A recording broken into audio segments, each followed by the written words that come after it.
प्रियकरासाठी पतीला संपवलं, हत्येनंतर पत्नी स्वतः पोलिसात गेली.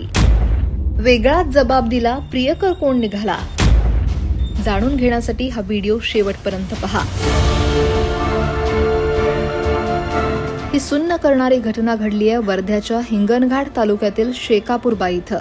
मृत व्यक्तीचं नाव आहे 42 वर्षीय संतोष पांडुरंग कैकाडे. संतोष यांचा संसार सुरळीत सुरू होता, पण त्यांच्याच घरात अनैतिक संबंधांची पाळंमुळं रोवली गेली.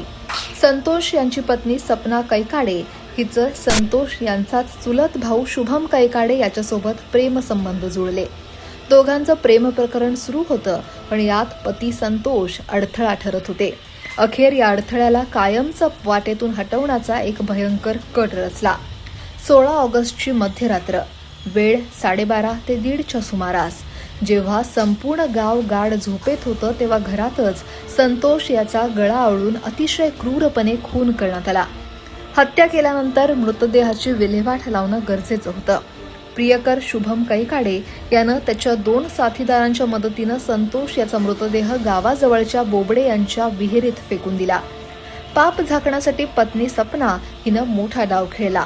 नवरा अचानक बेपत्ता झाल्याचं नाटक करत ती स्वतः वडनेर पोलीस ठाण्यात पोहोचली आणि पती मिसिंग असल्याची तक्रार दाखल केली. तिला वाटलं होतं की तिची ही चालाखी पोलिसांना चकवा देईल, पण पोलिसांची नजर तीक्ष्ण होती. सपनाच्या जबाबात आणि वागण्यात पोलिसांना संशय आला.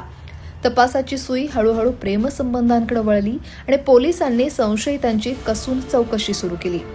पोलिसी खाक्या दाखवताच सपना आणि शुभमचा बनाव उघडा पडला. अवघ्या काही वेळात या संपूर्ण हत्याकांडाचा उलगडा झाला. चुलत भावानंच भावाचा विश्वासघात केला होता. देवानंद पांडुरंगजी कैकाडे यांच्या फिर्यादीवरून वडनेर पोलीस ठाण्यात हत्येचा गुन्हा दाखल करण्यात आला. या प्रकरणी पोलिसांनी 4 आरोपींना ताब्यात घेतले. सपना संतोष कैकाडे, शुभम रमेशराव कैकाडे, सचिन प्रभाकर बसुणे आणि प्रशांत रमेश करपे या सगळ्यांवर भारतीय न्याय संहिता कलम 103(1) आणि 3(5) अंतर्गत गुन्हा दाखल करण्यात आलाय.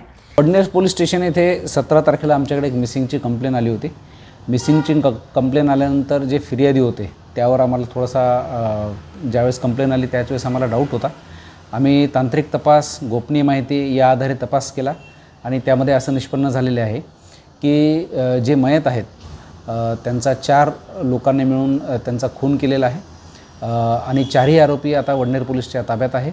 आणि याचं मुख्य कारण जे आहे, मुख्य कारण आहेत की त्यातील एक आरोपी म्हणजे मयताची पत्नी आणि तिचे एक नातेवाईक यांच्यामध्ये अनैतिक संबंध होते. त्या अनैतिक संबंधामध्ये अडथळा ठरत असल्यामुळे संतोष यांचा जो आहे तो खून करण्यात आलेला आहे. जी महिला आहे ती आणि तिचे एक दीर म्हणजे पतीचे भाऊ जे आहेत यांच्यामध्ये अनैतिक संबंध होते आणि त्या अनैतिक संबंधातूनच हे प्रकरण घडलेलं आहे. त्यामध्ये 4 आरोपी जे शुभम कैकाडे, सचिन बसुने, प्रशांत करपे आणि सपना कैकाडे या चौघांना आम्ही अटक केलेली आहे. पुढील तपास सुरू आहे. आरोपीने याच्यामध्ये मृतकाला गळा आवळून मारलेला आहे. गळा आवळून मारून स्वतःचा पुरावा नष्ट करण्यासाठी यांनी ही मयताची जी बॉडी आहे, डेड बॉडी, ही शेजारच्या एका विहिरीमध्ये फेकलेली होती आणि त्याची मिसिंगची तक्रार दाखल पोलीस स्टेशनला केली होती.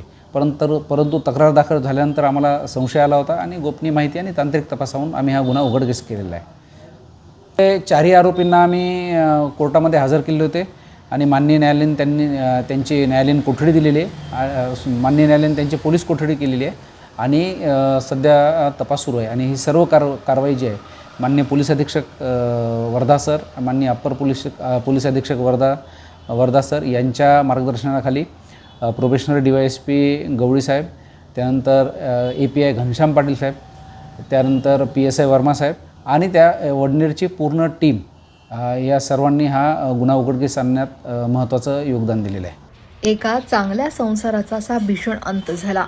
एका बाजूला पतीचा जीव गेला तर दुसऱ्या बाजूला पत्नीसह चौघांची रवानगी तुरुंगात झाली आहे. या घटनेनं संपूर्ण वर्धा जिल्हा हादरून गेलाय.